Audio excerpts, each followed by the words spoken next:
All right. Well, good morning. Good morning. Good morning. This is Manny Rodriguez and Frank Lopez here at Tacobout Live. How you Hey, doing, everybody, brother? how's it going? Good Good to see you, All brother. right. Good morning. Good morning. And so I want to welcome you so much here this morning with us as we are going to be joined together with this with a special guest, a friend of ours here shortly. But we just want to welcome you guys and thank you for your patience. We've been out for about a couple of weeks. I was kind of under the weather, and then Frank was traveling, and so you've been pretty busy there, Frank. Yeah, it's been crazy. Was in Houston, down in South Texas. I just got in late last night after we hit a wild pig on the road, bro. Big old javelina out there. Fortunately, we ran over it with my big truck tires and made a bunch of mole in the highway out there. Well, we got a lot to talk about, man. Being out for a couple of weeks here, man. I just feel like I missed out on so much. There's just so much going on, Yeah. and it's incredible, bro. It seems like every day there's something going on. My phone is always blowing up, and my emails and my texts, and I'm not just talking about from people in our congregation. I'm talking about people in the patrol, Yeah. and what's happening in the border patrol, and so that's what we're going to be discussing this And that's morning. why I'm stoked, bro. Because Gil is a good friend of ours. He's a brother in Christ. He's out of California. That's where he retired originally from Arizona. But Gil is a great guy, and man, I always wanted to surround myself with smart people like you. And Gil's another great guy, a great intellect. You'll see from our conversation this morning, while I'm stoked and blessed that Gil is a person that is in my life, is in our lives, and so I can't wait to get started with this morning show. Yeah, I'm gonna just set it up here real quick. Yeah. And so, folks, just want to continue encouraging you to continue praying, continue seeking God's face, get into His Word every day. Get suited up in the armor of light. We are children of light, and the Lord has called us not to be silent in the land, but to engage, to possess the land, and we do it as believers in the Son of God. So I just want to give you encouragement. God is with you no matter what you're going through. He knows it, and your miracle is on the way. Just believe in that. Hold on to your faith. Amen. Amen. Amen. Amen. And so we're going to get started here real quick. We're going to bring Gil on real quick. And we'll say good morning there. Gil, how you doing, my brother? Hey, bro. Hey, good morning, guys. Let me first say what an honor it is to sit with two of my biggest mentors in my life, Manny and Frank. You guys have been such an influence to me. And even though Rabbi is still very concerned about my salvation and stuff. Hey, man, I appreciate that. We didn't pay him to say that, So we want to praise the Lord for our friendship that we have. I think we've known you now since I think the first time we met it was like in 2005, right around there, like Something like that, in bro. El Paso, Texas. Conference. Yep. Conference. Right, our first chaplaincy conference, and I remember, seeing you over there, and then because we kind of had our original chaplaincy corps, and then all of a sudden you show up from California, and we're like, California. Yeah. Who is this guy? No, man. No, but it was good, bro. It was great because look, yeah, every day, man. God sets up for us divine appointments. And that day, yeah, I mean, we were there for chaplaincy business. We were working on a nationwide program. Well, we were putting together this tool that could be used not just by, the agency to minister to the men and women in the Border Patrol, but it was a way that God could put tangible people in front of hurting people so that we could minister to them. And so that was a divine appointment that still continues to this day, and it's had a ripple effect. And I know personally for me, of course, Manny's always here as my dear friend and brother, but Gil has played a very important role in my life, and I am forever grateful to my brother Gil. Thanks, Gil. Thank you, brother. And so, Gil, you were how long were you in the Border Patrol? I was in the Border Patrol almost 25 years, Wow. from 1986 till March of last year. Wow, so just retired, man. It's already going on a year about a retirement here pretty soon, right? Almost, yeah. Yeah. Amazing how fast it goes. So are you glad that you get to kick back and relax on the porch and just chill out? It's so funny because when you talk to other people that retired, they don't really tell you a lot except, they're living the dream and everything else. But I'll be honest with you, for my first 6 months of being retired, I struggled. Yeah. I struggled. I wasn't that guy in the Border Patrol. I was an average agent at best. I had my days, I had my moments. I did feel like I got to accomplish quite a few wonderful things, including the chaplaincy program with you guys. But I missed it, man. I missed the uniform. I missed the badge and the gun and driving as fast as I wanted to, parking wherever I wanted to park on the planet. It doesn't matter. If I stopped somewhere and there was a restricted area, it wasn't restricted to me. So unless you're in DC. In DC, it's like they would tow their own mother, man. That's the only thing. For parking even at your job over there at headquarters, right? So I did struggle with my identity and who I was going to be, but I have actually settled in to my situation now, and now, besides the other projects that I have, one of my biggest projects has been, as you can see, is trying to be a voice along with you guys for the agents out there in the field that have no place else to go. Right. Besides us, Amen. Besides those of us who understand and care and are not willing to ignore what's going on out there. So that's become almost a full-time job right there. And that's why I asked you kind of sarcastically, brother, because I know you, man. I see what you're doing. You're an innovative guy, but you're also an involved guy.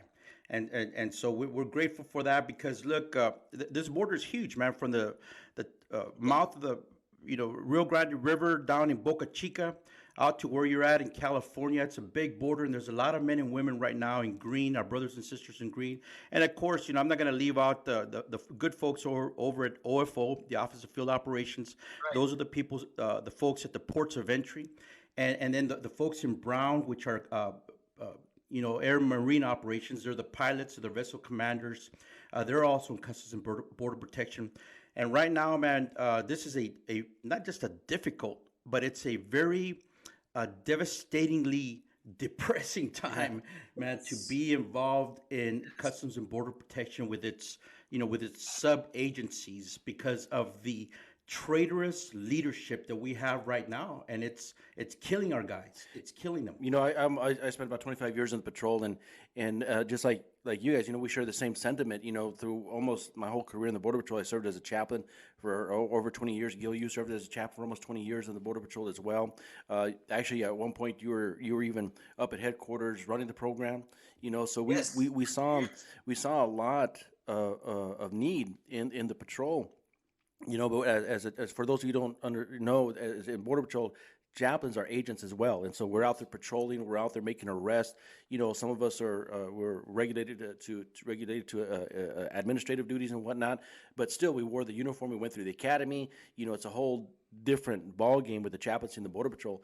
But so the same. So in regards to that, we went through the same stresses. We went through the same pay, issues. The academy, and then not only that, but when I was retiring, I saw the writing on the wall, and that's actually one of the reasons I retired, because as I saw the direction that the patrol was going, and the amount of illegal aliens that we were catching, and then releasing, it broke my heart, because I never thought I would see the patrol like this, the way it is now. Well, I had the blessing of I did go through obviously the first caravan situation, but I was able to retire mandatory, and it was literally weeks before it all hit the fan. So, and that was my goal. I wanted to go mandatory, and I was able to do it relatively unscathed until that final day. But so many. I can't tell you how many stories I've heard, Manny, of people quitting long before they needed to. All that hard work, all that investment, they had a plan. They were going to go to mandatory. I mean, retiring at 57 is glorious. Yeah. We're still young enough, right? We're still young enough to do whatever we want, right? I mean, we're still able to do a lot at 57 that people have to wait till they're 65, 70 years old before they retire. Right. So it's a glorious thing, but so many Border Patrol agents' lives have been upheaved in so many ways because they had to cut their plans short because they can no longer handle what's going on out there that they see with their own eyes. Oh yeah, I remember when I went to go turn in my paperwork, which is already going to be a year. I dropped my paperwork in December of last year, And I remember when I took it to personnel and handed it in, uh, the personnel, the employee, she was just overwhelmed. Yeah. When she got my packet, she looked at me, she goes, "Another one?" And I said, "What do you mean another one?" And she goes, "I have 30 right here on my desk right now." And I said, "Oh my goodness," and everybody just dropping their paperwork. And folks like Gil, you went mandatory. Manny went 25.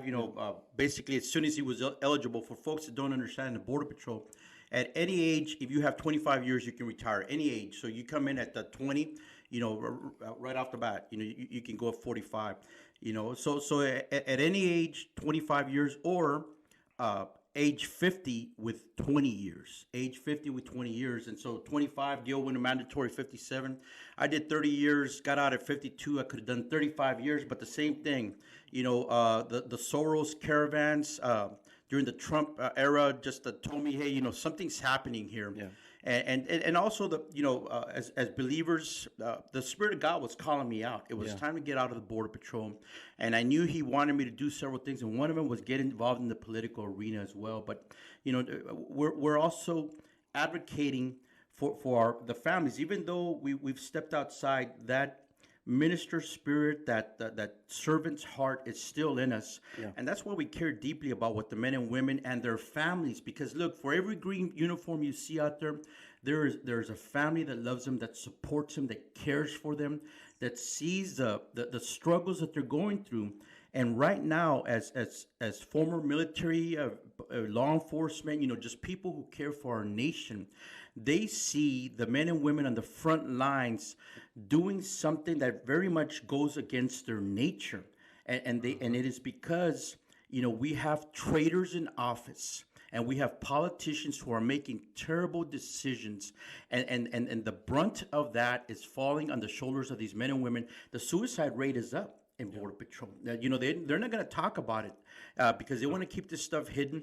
We've talked about off camera, Gil, before we got on. We were all, you were there, we were talking.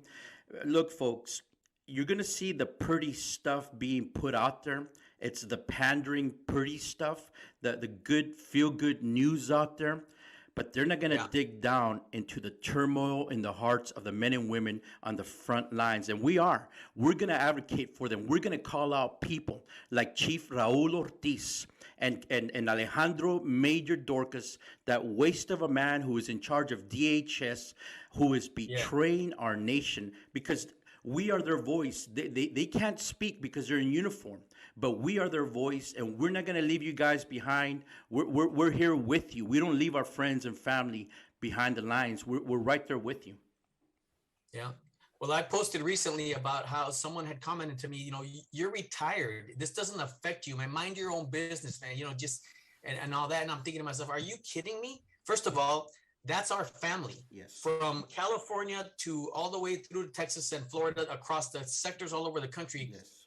The one thing about the patrol that you probably won't find anywhere else is that brotherhood, that you're my brother in green, no matter where, northern border, southern, it does not matter. And that does not end when you retire. Yeah. So I've actually had to go speak to get a little bit of professional help. People said I've always needed it, but still, to sort out my thoughts, because this was affecting me all day long, just seeing what was going on, seeing the anguish, and then understanding. Again, now I wake up to a barrage, a mountain of messages every single day. I have had conversations with guys across the country about quitting. Should I quit? What do I do? I'm sick of this. How do I handle this? And having that conversation. So our chaplaincy, our ministry has not ended because we got out of the patrol, and certainly not our connection to the patrol. We still bleed green, we still think green, and we still live green here, because honor first doesn't end when you retire. No, you're right. Shortly before I retired, we got hit. Border Patrol got hit with COVID deaths, line of duty deaths. In the Border Patrol, every agent that passes away from COVID is counted a line of duty death.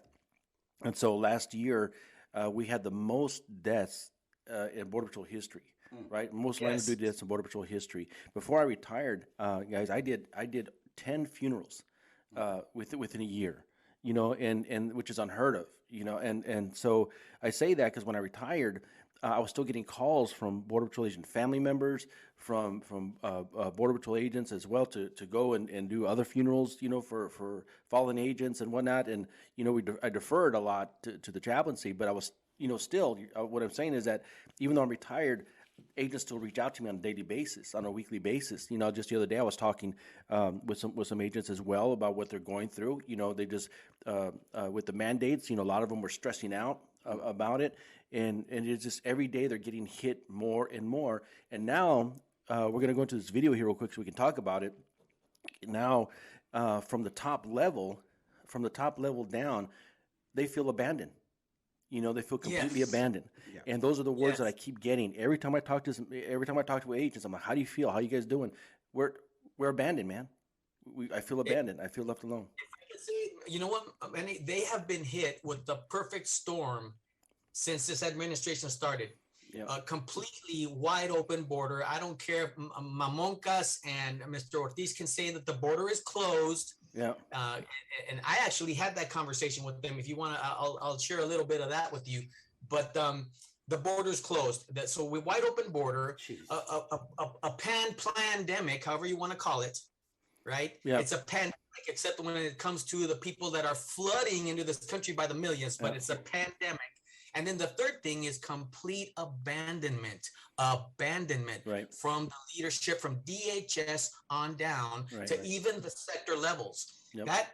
That line supervisor is still trying to hold. A lot of those guys are legit trying to hold their agents together, trying to hold the line for those guys. Yep. And I commend those guys. Yeah. But we have leadership in sectors, and from that point up, that are selling out our agents on a daily basis, expecting them to what? Toe the line for them and say everything is fine, we got it under control, and they will, you know, like they said recently, the BS stops here now. It's got to stop, man, because it's more than just about the polished image that the agency wants presented. For us, guys, it's about you know, lives. These are people's lives. And so this video is going to show where agents have had enough. Yep. These are the patriots within the agency that they can no longer keep quiet. They can't keep a silence anymore. Right. So I'm gonna set up the video real quick. This is a Laredo sector, right? Laredo sector muster, where Chief Ortiz and Mayorkas went to talk with the agents, and I don't, you know, agents started making their voices heard, and I think it was pretty unexpected. You know, I don't think Ortiz expected it, nor did Mayorkas expect it. So we're gonna play it here real quick, and then we'll go ahead and discuss it. So let me go ahead and set it up. And I'm glad those guys vented, because the leadership needs to hear what they're feeling, man. Yep. So let me move it over here.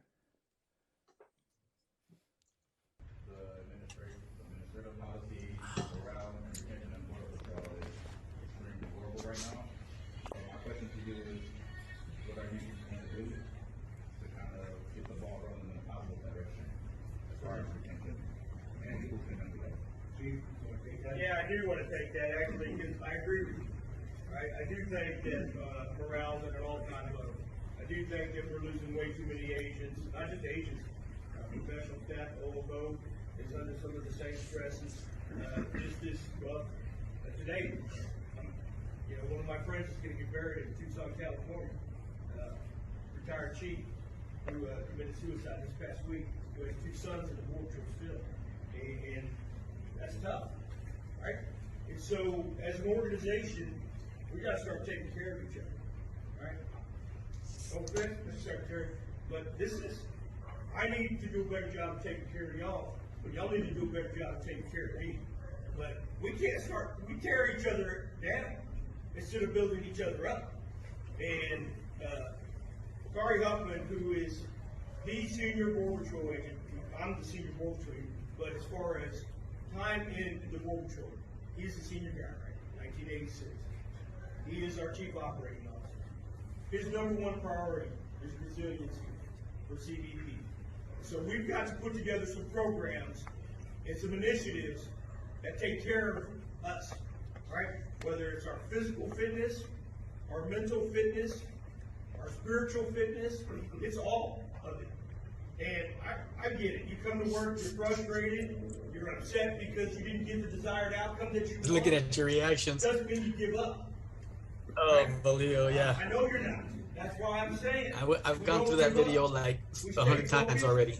We continue to do the job and the mission that we signed up for. Right? We all signed up for. We all raised our hand. It's kind of hard to say that. To defend the Constitution, not the It's not hard to say it. It may be hard for you to say it, but I've been doing this for 31 years. It's not hard for me to say it. Every day I wake up and I'm committed to this organization and I'm committed to each one of y'all. We say the same thing, but it seems like the policy's not. But then you keep releasing criminal Because aliens in the country. you're getting bogged down in the policies and the You can't even politics. say illegal alien. What's that? That's why Chief Scott left. You just said it.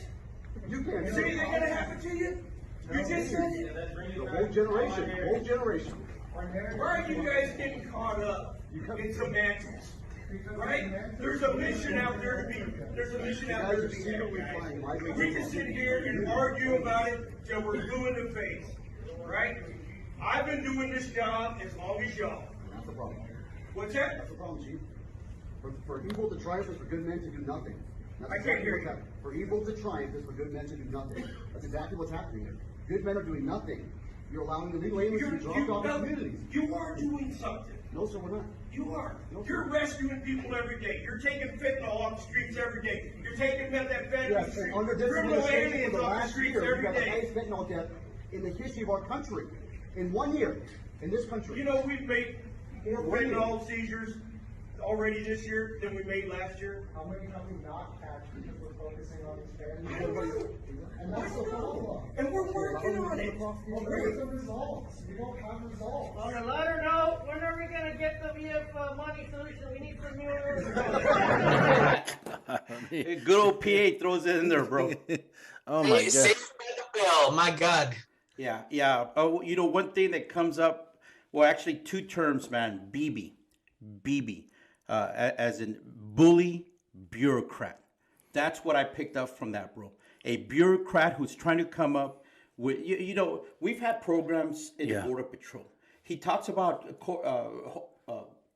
the resiliency aspect of it. Look, and what does he say? We need to come up with programs and initiatives. Dude, we got so many programs. That's Yeah. the answer of a bureaucrat. Yeah. Look, I'll tell you what the antidote is to what's happening. Good leadership, moral leadership, Right. servant leadership. That is what they need. That is what they need. We don't need any more programs. We need for men to step up y que se agarren los suyos. Reach down, grab them, and be men in the face of tyrants like Mayorkas and Biden. Oh yeah, I can tell you what the first time I saw that video, you know, and I've known Raul for years, and I even consider him a friend. But this is, you know, this video got me so angry. Yep. It got me so angry because you don't stand there and argue against, you know, back to the agents. First, he tries to get on their side by, you know, excuse me, Mr. Secretary, if you don't mind, like, hey, I'm one of them. And the next you know, he's slamming them. He's raising their voice at them, bro. I mean, that's a bully tactic right there. Let me just say real quick that we all had high hopes. And there's a lot of posts that I did when he first got into office that didn't age well, right? Wishing him the best, praying for his success and things like that. But I can tell you for a fact from personal experience that Chief Ortiz is genuinely shocked that the pushback he's getting. As far as he's concerned, he has taken care of the agents. He has done a good job. And the only people that are disgruntled with him are employees that are disgruntled or just whiners. That's what he believes. Yep. That's what he thinks. But that's not the case. I was on the phone a few days ago with 2 or 3 agents who've known him for years as well, and they were just expressing to me like, man, what's up with I feel completely abandoned. You know, why doesn't he say anything? Wow. You know, and they were asking me, like, 3 agents that I was on the phone with, a few days ago. Why isn't he saying anything? Look at what Chief Scott did, and they love Chief Scott. I'll tell you what, everybody loves Chief Scott. And people would ask me, what would you do? What would you do? I said, look, I'm not Roll. I don't know what he's going through on a daily basis. But what I do know is that when you're at the top level, if I were at the top level with all those stars on my collar, people don't realize you keep 100% of your retirement at that level. You know, there's either sacrifices that need to be made, or there's compromise that comes into the picture. And sad to say, the way things are looking right now, there's compromise that has come in, and it is not doing well. I wrote some key things down as he was talking. You know, there's some things, of course. You know, the program thing. We look. That's a bureaucratic answer. We come up with initiatives and plans and policies. Look, there comes a time when it's your gut, right, when it's your heart, when it is the morals and the principles of being a leader. And so, you know, Chief Ortiz, you get an F on that, sir. Right now, I grade you an F. The other thing about it here, look, he said you're getting bogged down in policy and politics. Man, how you're getting bogged down. You know, talk about who is bogged down in policy and politics. I mean, that's a contradiction. He is executing the policies of Alejandro Mayorkas, who is executing the policies of this Marxist president we have, Biden, and the Marxist puppet masters that are pulling his strings. So talk about policy getting bogged down is Mayorkas and Chief Ortiz, the politics of it. You know, it just lost to me. But the other thing right here, he said, you're talking semantics. He tells them, you're talking about semantics here. No, Chief, what these agents are enraged about is they see not the semantics, they see the sovereignty of the greatest nation on the face of the earth being trampled daily on our border. And that is what they're enraged about, because these are good men and women, patriots within the ranks. Yeah, you got your butt kissers, your sycophants that are you know, they got full diving gear on. They're so far up people's rear ends. But then you've got real patriots that love America, are fighting for America, and they know that what this DHS under Biden is doing is traitorous. Yep. It's treason to our nation. The one guy said it. He said, we're angry because we're taking illegal aliens into our communities. We're dropping them off in our communities. And so he tries to deflect with statistics. That's the other thing. Statistics. You know, what do politicians do? They'll start throwing out those stats, bro. Yep. These agents don't care about stats. We can have the most productive year. We can catch trillions of tons of dope. But if we are endangering our communities and if we are trampling on our sovereignty, that's all that these agents see, man. Right. Because at the end of the day, we love to say we're the front liners. Well, I'll tell you what, the front liners on this border right now feel like they're gatekeepers, and they're swinging. They're basically just swinging open the gates. Yeah. The welcome committee. So Gil, you're over there in San Diego, right, in California, and which I'm pretty sure is really nice weather year round. But but you're getting contacted on a daily basis, right, from agents, right? And how's it affecting your guys' community over there? Well, look, the thing about it is that if I had to characterize that last video, yes, I would say that it is literally the dying gasp of a person in leadership who has lost complete credibility and complete honor with his own agents. Yep. And the only recourse he had was to play these he played semantics. He played the word games. I remember when the first agent, right, he comes out and he says, yeah, I agree with you. Morale is at an all-time low. Okay, Chief, thank you. Oh, agents are too many. We're losing too many agents. Okay, Chief, thank you. And then he launches into the go-to, right, agent resiliency programs. Yep. They don't strengthen what they have. They still haven't given the chaplaincy since its inception what it needed to actually be an effective program. It is an effective program because we've done a lot with so little, right? But it still isn't where it needs to be. And if they did that, they wouldn't have to talk about resiliency anymore. We'd be handling it in-house, no problem. Right. Then he comes on and he doesn't give a direct answer. He doesn't address the agents, right, about what's going on. Oh, I got to take better care of you. You haven't done that since you've been in, Chief. Do you know what the go-to was when he first got started? Why he wasn't saying or doing anything? Why he didn't support the horse patrol? Why he hasn't done one thing? Name one thing he's done. The reason is because he says, "Oh, I'm holding the position of chief of the patrol for a green uniform. I don't want anybody else coming in, any civilian coming in, or anybody else coming in and taking this spot." And I'm thinking to myself, well, what's the difference? Yeah. What has been the difference? We have seen or heard. Name one thing. Someone told me, well, he's given the guys day off in the field. Ask the guys how they feel about that. They can't even take the day off half the time anyway. Yep. Oh, we're going to offer him new uniforms. And agents would rather enforce the law than take a day off. Yeah. But one of the parts that got me the most was when the agent said, he said, "Chief, you can't even say illegal alien." Yeah. Chief, what did he say? You just did. Yeah. Did I just come in the So the agent can put that on his 213, right? He can put that in his statements, right? In his reports that this is an illegal alien. Are you kidding me? It'll get kicked back within seconds. But think how nonsensical that answer was. Oh yeah, you're right.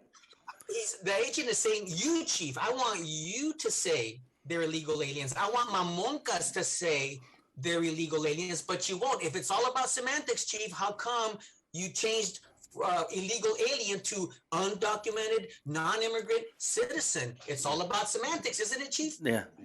And I'm going to tell you something that really, really got me angry as well. It wasn't anything verbal that was going on, but Mayorkas wearing a Border Patrol jacket. Yes. Bro. I am completely enraged.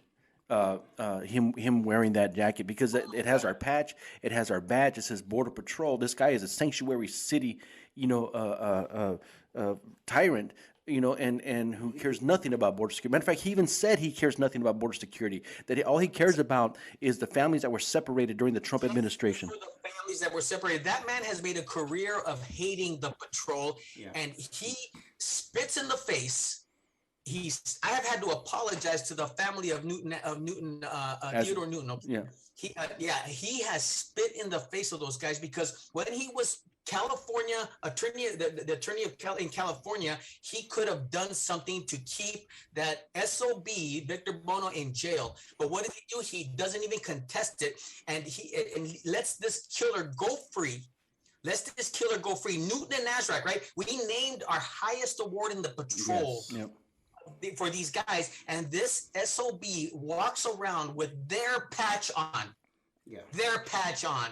That I climb out of my skin every time I see him with that jacket on, and I'm thinking to myself, we promised our guys, we promised our fallen agents, we promised our families we would never forget, and we allow this ass clown to wear our patch and wear Newton and Nasraq's patch after what he's done. Yeah. He has hated the Border Patrol his entire career, and Gil, man, I cannot help, bro. I cannot help, but I get your sentiment, brother, because we do have these. Man, I can't hear myself in the mic. I don't know what's going on. You're coming in. I'm good. Okay. Hey, so they're using us, Gil. They're using the men and women in green. They're using us. Look, I can't help. I cannot let this bypass. There's a lot of people right now that have used the border to their advantage. They're opportunists. But then we have the politicians, bro. And no doubt about it, Raul, by his words, his actions, is a politician. He's a bureaucratic politician. He wants to stay in power. That's why he's not going to buck the system. At least Chief Scott stuck to his guns. Yep. And people will contest it and they'll try to dilute that, but the fact of the matter is that Chief Scott stuck to his guns. And I hear word there's a few other chiefs out there right now that have received their 3R their 3R letters out there.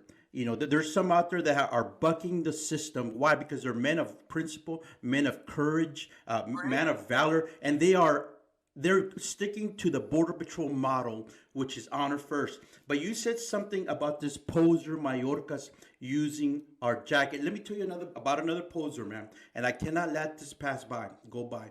It's Congressman Tony Gonzalez right here in Congressional District 23. This liberal LULAC puppet Democrat who has infiltrated the Republican Party. And because he is flying illegal aliens out of Laughlin Air Force Base, and because he is in bed with the non-government organizations that are moving people for the cartel on the U.S. side, he knows he is weak in this district. So what does he go do? He goes and runs to Brandon Judd, the president of the Border Patrol Union, to get their endorsement. Why? Because he needs that to offset it. But let's not forget that Congressman Tony Gonzalez used a fake Border Patrol agent, a man in a Border Patrol uniform, a faker, like Mayorkas is a faker. He used him in his primary run. And I'm talking to every Border Patrol agent right now, every family member that is hearing this. If you're in Texas, Tony Gonzalez is using the Border Patrol heat. And that incident, bro, was actually investigated by Border Patrol as to a congressional candidate using an imposter, somebody impersonating a Border Patrol agent. And he's fooled a lot of people up and down this border, but we're exposing him. That's why I'm running against him. But anyways, I just couldn't let that go by, Gil. You know, when you start talking about fake posers, Tony Gonzalez is a fake poser. You know, and I'm gonna be honest with you. You know, it's hard for me. It is really hard for me to criticize Ortiz. It is because I've known. The Pope, Manny, I would rather blaspheme the Pope than the chief of the patrol. Oh, yeah. Right. You know, because I've known him for so many years, but I'm really disappointed. I'm really hurt, and I feel for our agents, and the agents that I talk to, are good agents, and they call me, like I said, on a weekly basis. I know, Gil, they call you, and I'm sure it's even hard for them to say anything, because all I hear is like, I can't believe this is happening. Yeah. And they say the same thing that you just said, Frank. What is he bucking for commissioner? Yeah. Is he bucking for a position?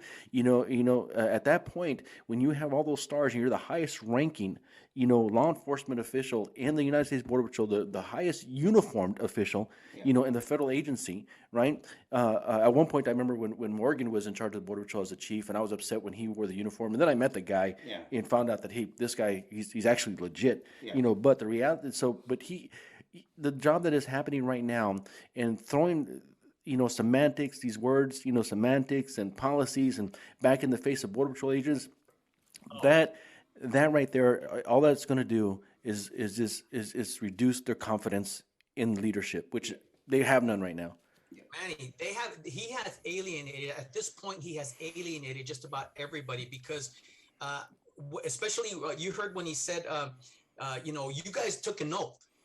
And one of the agents said, it's hard to say that, Chief. And he goes, it ain't hard for me to say it. Yeah. As if to say that the agent was saying that he's having a hard time fulfilling his oath. No, he's not having a hard time fulfilling his oath. He's having a hard time fulfilling the oath he was given because of the administration and the politics that are going on. So it's real easy for him to say, I don't have a hard time saying that I'm out there. No, right. But the agents are having a hard time because they see they're the ones cleaning up the sectors when these 10-12 shows up. Yeah. How many dang dog and pony shows, how many asses from DC do we have to come see what's going on in the border, assessing the situation before we figure out we need something. But this administration has no interest whatsoever in stemming the flow.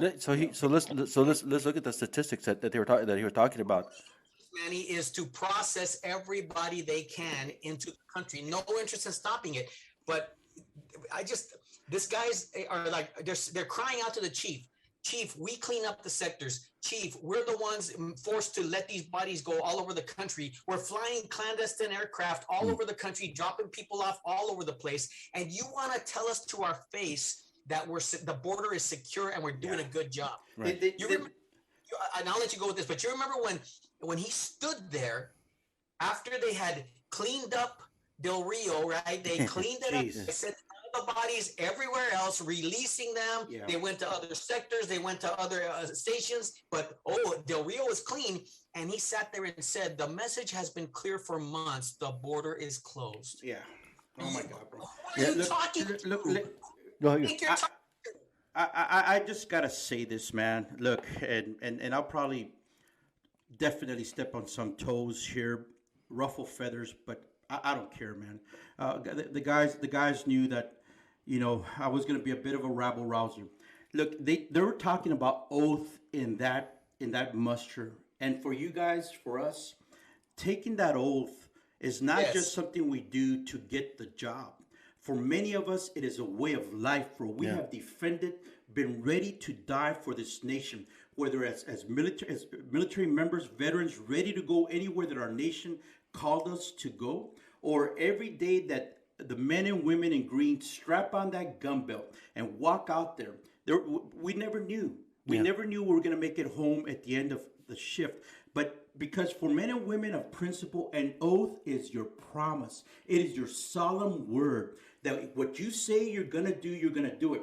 And so we know about this, Chief. Look, man, let's not freaking play games here. We know about Chief Raul Ortiz in the Rio Grande Valley. We know about Chief Kevin Oakes in the Rio Grande Valley. We know what went on. We know what happened. This is still a small patrol. People talk, and we are sick and tired of men and women who use words just as something they throw down in their fancy parties, whether at the punch bowls. That's from a few good men there, right there. But anyways, bro. Anyways, for some people saying, it's easy for me to say it. No, I've always said this, man. If people cannot keep the most basic oaths, Right. the most basic oaths, who are sharp, Manny, when I tell you I'm gonna do something, brother, I'm gonna move heaven and earth to try to get it done. When I give you my word, when I make my marriage vows, I'm gonna do everything I can to keep those marriage vows. Right. And look, we talked about this, man. We would talk about the elephants in the room that nobody wanted to talk about in the Border Patrol. Suicide. It was rampant in the Border Patrol. Substance abuse. It was rampant in the Border Patrol, and self-medication through alcohol. pioneered that stuff for the patrol. What's that, bro? You guys pioneered that stuff into the patrol. Yeah, we talked about it, bro. We talked about it because they didn't want to talk about it. And the third big one was domestic violence. But look, something that always got under my skin was when I saw these men in leadership positions who had no problem committing adultery, brother. I'm going to throw it out there, man. I'm going to throw it out there. Because when you commit adultery, you cannot even keep the most solemn oath to your spouse, bro. Right. That is a. So how could you keep it to a country? How can you keep it to a country? Yeah. It is so easy for these men and women in positions of power to have adulterous affairs and be bosses and be supervisors and be chiefs. Yeah. Look, hey, I'm going to bring it out here, man. It is now time to uncover what is happening here. And that is why it is easy for them to sell out a country. Because to them, it's just words. It's just semantics. And those agents in that room are screaming out and saying, it's not just words. It is our solemn oath, not just to me, just not for me when I took on this position, but to everybody that stands behind me, to every family member that believes in me, to every American that believes that the men and women out here in the front lines are going to do their job and secure this border. They're sick and tired of it. They're sick and tired of seeing these men and women in leadership positions, selling them out, selling out the agency, and selling out our country. I'm sick and tired of it. I'm sick and tired of it, bro. For it. Did you just see? They just had Homeland Security Week, a big old expo in headquarters. So everybody in dress uniforms, catered lunches, plenty of Kool-Aid to drink.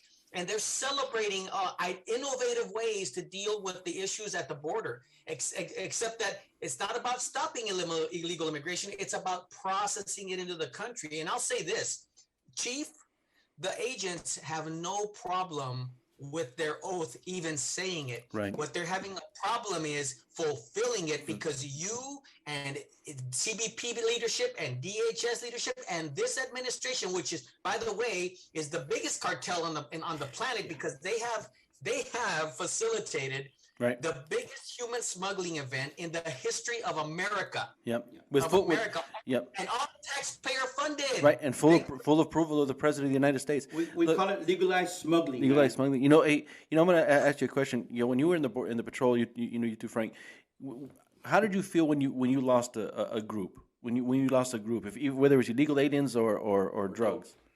How did you feel? Well, a lot of people would say I never got out of my ride, but the few times I did, when you go out there, when you join the patrol and you go out there, especially in the first years when you're out there and you're tracking a group or you're laying in for one. I mean, I still remember the sights and sounds and smells of the feeling of going out there and just tracking people and catching people and doing all those kind of things. And when you lose one, you come home deflated, like you just lost, like you had a chance to win the lotto, but you lost the ticket. Right. Yeah. Right. And we know, that we can't catch them all, right? You can't catch them all. That's what I was told, and that's what I would tell my trainees, right? Try. Yeah, but you're gonna give the good old college try. Even though I went to community college, no, I'm just joking. But you feel deflated, you feel defeated. But these agents are feeling far more worse because they're letting everybody go. Yeah. Let's talk a little bit about statistics before we a few minutes left. We're triple over last year, right? In statistics, right? Over 400 to 500%, right? And now it's higher, right?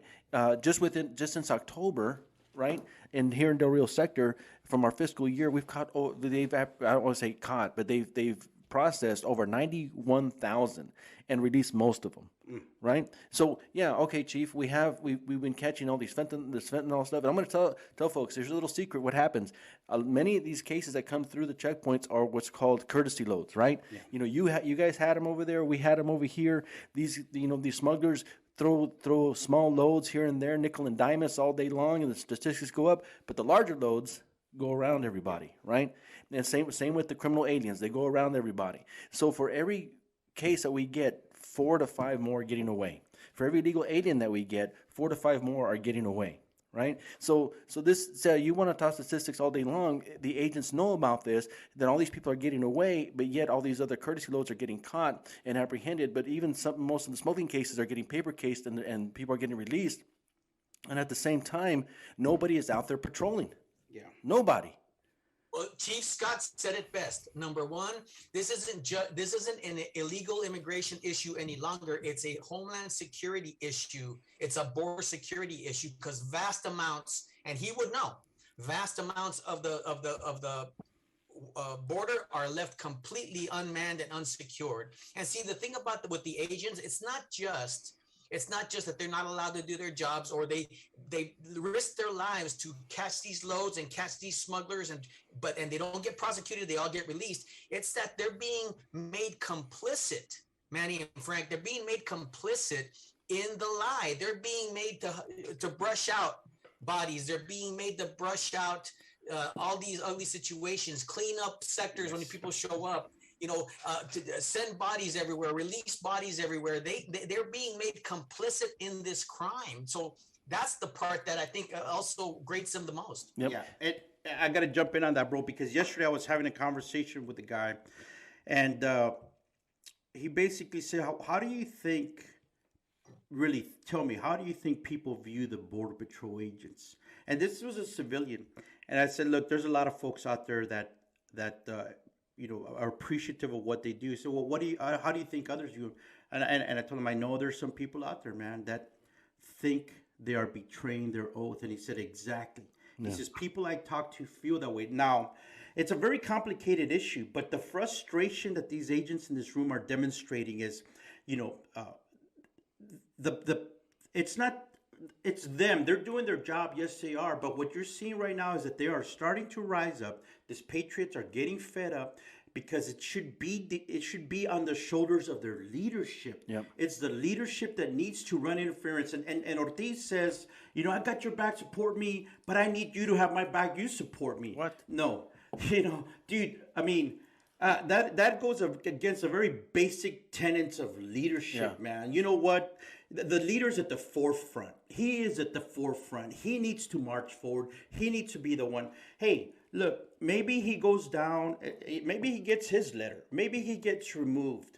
But this is bigger than about pensions. This is bigger than about, position or prestige. This is about principle. This is about preserving our nation. And that seems to be lost on this guy. Yeah. That seems to be lost on him, that this is about Our nation is in a state of existential threat. Right. Our very existence hangs in the balance here. And we need every patriot to stand up and make their voices heard. And it's totally lost on him. Yep. To him, it's just continuing with his job. And the reality is, he has the Constitution behind him. Yes. When Chief Scott stood up and said, "I'm not going to call these."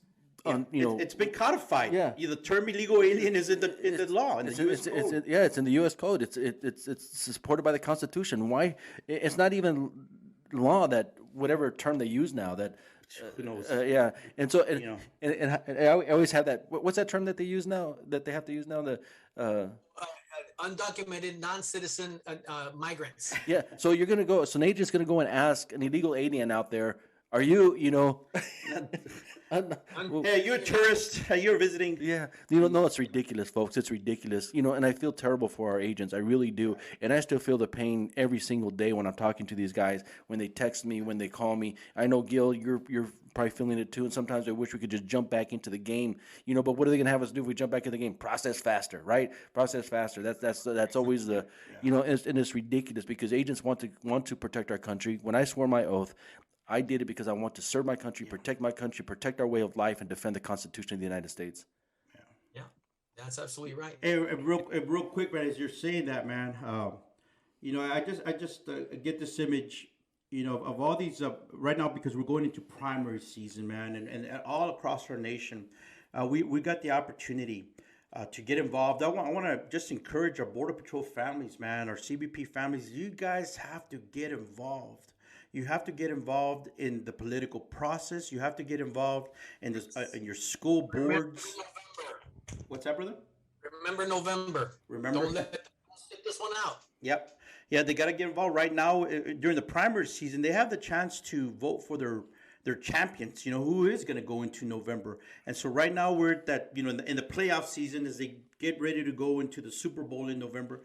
So do your research there locally, folks. You got to look at your people, get into their social media. And one of the key things is that you have got to learn to read between the lines. Right. What are they really saying? Like, for instance, Brandon Judd with the union here endorsing Governor Abbott. Texans here know, man. Texans know that Abbott is pandering. They see his feeble efforts, what he's doing. Brandon Judd endorsing the likes of Tony Gonzalez. People down here know Tony Gonzalez. They know who he is. And I'm gonna just say it too. That people don't realize when the Border Patrol Council endorses somebody, they don't speak for every Border Patrol agent. They don't speak for the agents. They don't necessarily. Manny, I never understood how is it that in a group of 22,000 people of every political affiliation you can think of, you pay your dues, right? And now the union gets to pick, and they've been pretty much on the wrong side. I know in Texas, I know for sure they've been on the wrong side most of the time of who they vote for. But how do they get to? Why they drag all those agents that pay their dues to they shouldn't be endorsing anybody. They should be fighting for congressionally for what we need. Yes, and going out there and lobbying whatever they need to do. But to endorse a candidate. Yeah, look. I'll tell you, the union under Brandon Judd, they got some notoriety when they endorsed Trump, and people applauded it. But it's a slippery slope, and I agree with you. Yes.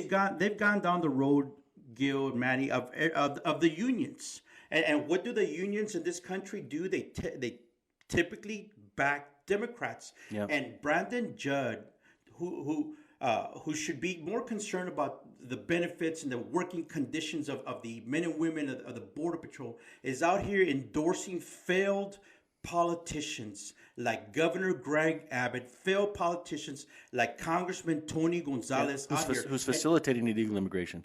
Tony Gonzalez is facilitating it. He's flying them out of. He's Tony the Transporter, Air Tony, because he's flying them out of Laughlin Air Force Base. He's in bed with non-government organizations who are basically legalized smugglers. They've been legalized by the contracts that they get to move people into the heartland of America. And Tony Gonzalez is in bed with them. But look, let's not forget that Brandon Judd endorsed Congressman down there in Laredo, Henry Cuellar. Yeah. I mean, he endorsed the Democrat, folks. So look, you got to read between the lines. Don't just look at, it's the union endorsing.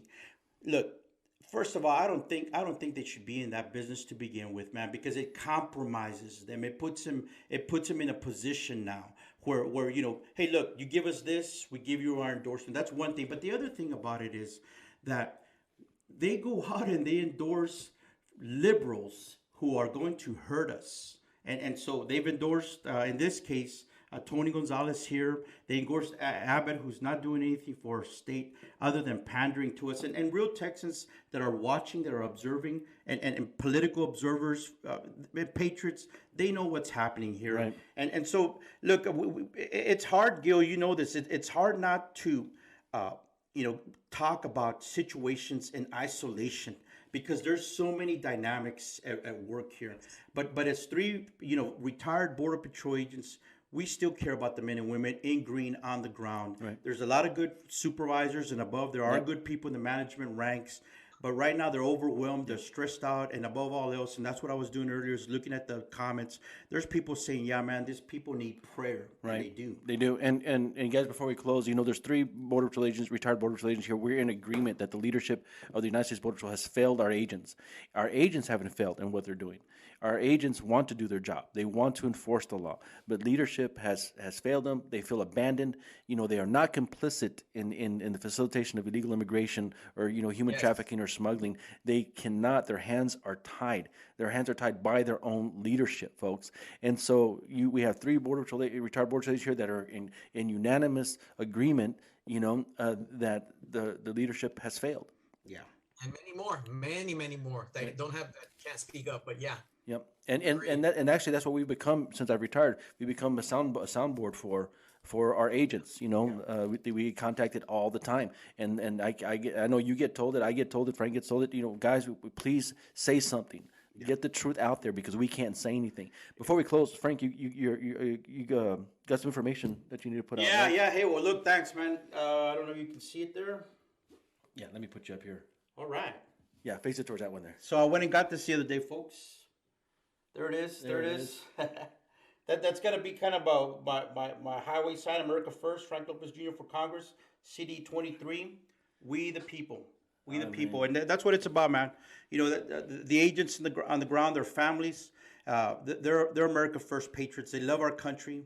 They wouldn't do what they're doing if they didn't love our nation, if they didn't believe in our founding principles, if they didn't believe in our Constitution.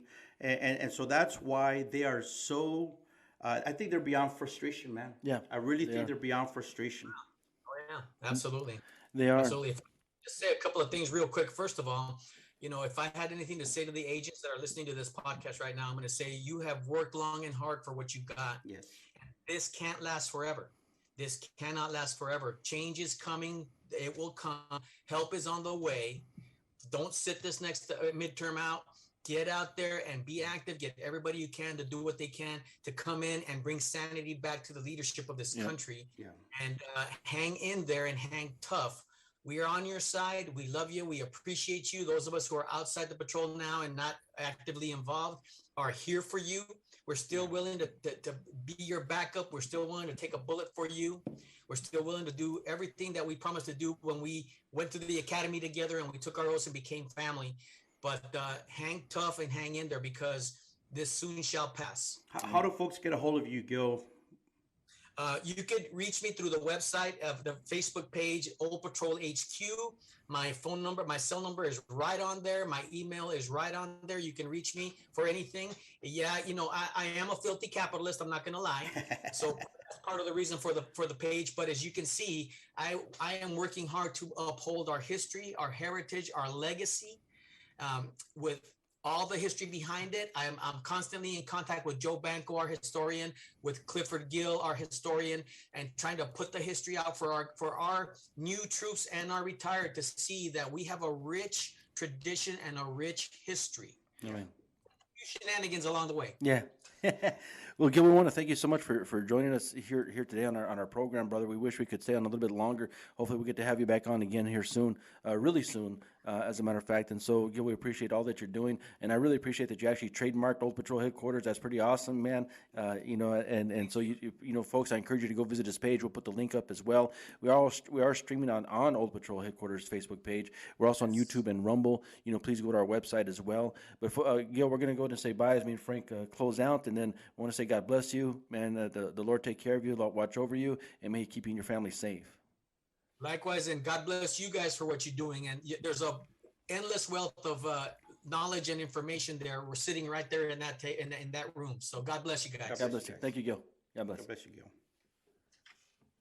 All right, folks. Well, this is Manny Rodriguez and Frank Lopez. We just want to thank you so much for joining us here today. We truly appreciate you being with us. Folks, there's a lot of stuff going on, and we ask that you would, just pray for our agents, that the Lord take care of and watch over them. They do want to do their job. They do want to enforce the law. Get out there and support candidates like Frank Lopez as well, who's going to be running here in Texas, who cares about our nation. I like how you put it there, America first.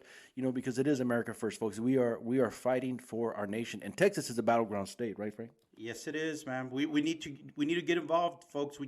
We cannot let the Marxists, the socialists, we cannot let the liberals continue making decisions that are affecting all of us. They're affecting our families. They're affecting our future. They're selling out our country, man. And so you guys need to get involved. Find you that America First patriot at whatever level, of state government they're at, county government. Get behind them.